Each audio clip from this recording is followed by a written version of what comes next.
బెల్లం జిలేబీ తయారు చేసుకుందాం. బెల్లం జిలేబీకి మైదా పిండి 2 కప్పులు మైదా పిండి, 2 కప్పులు మైదా పిండిలో కొద్దిగా వాటర్ పోసుకొని బాగా కలుపుకోండి.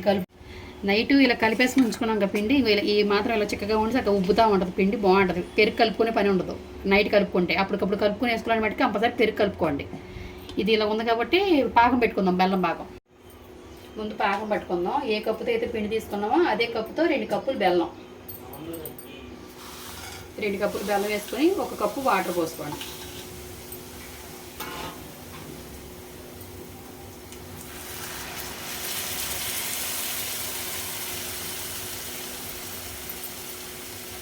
కొంచెం కరగనిద్దాం బెల్లం.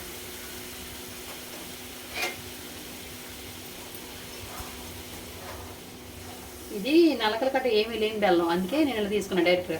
లేదు కొంచెం నలకలుగా ఉన్నాయంటే ముందు కరగబెట్టుకుని వడగట్టుకోండి. లేదంటే బట్టికి ఇసుక కొంచెం అవి తగులుతాయి, డస్ట్ అంతా తగులుతుంది నోటికి.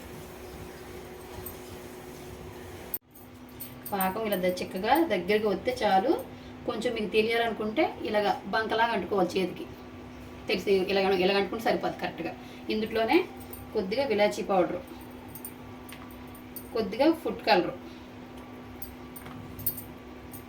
గ్యాస్ బంద్ చేసుకొని కొద్దిగా నిమ్మకాయ వేసుకోండి. ఎందుకంటే ఇది ఇలా లిక్విడ్ లాగే ఉంటుంది. అదే మనం నిమ్మకాయ పిండుకోపోతే గట్టిగా చిక్కగా దగ్గరగా అయిపోద్ది పాకం అంతా.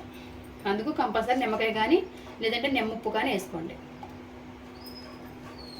పిండిలోని కొద్దిగా తినే సోడా వేసి కలుపుకోండి. బాగా కలుపుకొని ఇక జిలేబీలు వేసుకుందాం.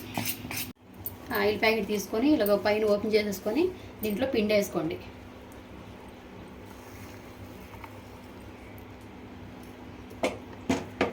పిండి వేసుకొని ఈ చివర్లో కొంచెం చిన్న ముక్క కట్ చేసి వేసుకోండి. జిలేబీలు బాగా వస్తాయి. మరి పెద్ద బెజ్జం పెట్టకండి. ఇలా ఆయిల్ కవర్లో వేసుకొని కొంచెం మెల్లగా ఇలా పిండుకోండి.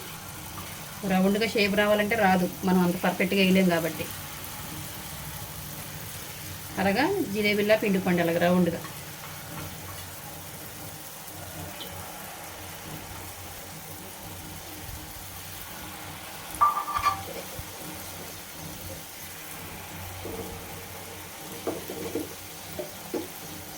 ఇలా పిండుకొని 2 వైపులు కొంచెం ఎర్రగా వేపుకోండి. మరి మెత్తగా తీసుకోకండి, ఎందుకంటే పాకం వేస్తే మళ్ళీ మెత్తపడిపోతాయి. కొద్దిగా బాగా ఎర్రగా వేపుకోండి. కరకరలు ఆడేటట్టు వేపుకుంటే పాకం పీల్చుకున్నా బాగుంటాయి తినడానికి. ఇలా ఎర్రగా వేగాక తీసేసుకొని బెల్లం పాకంలో వేసుకోండి. ఒక 2 నిమిషాల కన్నా ఎక్కువ ఉంచకండి, మెత్తపడిపోతాయి మళ్ళీ. ఇలా వేసేసుకొని పాకంలోని కాస్త పాకంలో బాగా ములిగేటట్టు ఉంచుకోండి. ఒక 2 నిమిషాల నుంచి తీసేయండి. మరి ఎక్కువసేపు అయితే మెత్తపడిపోతాయి.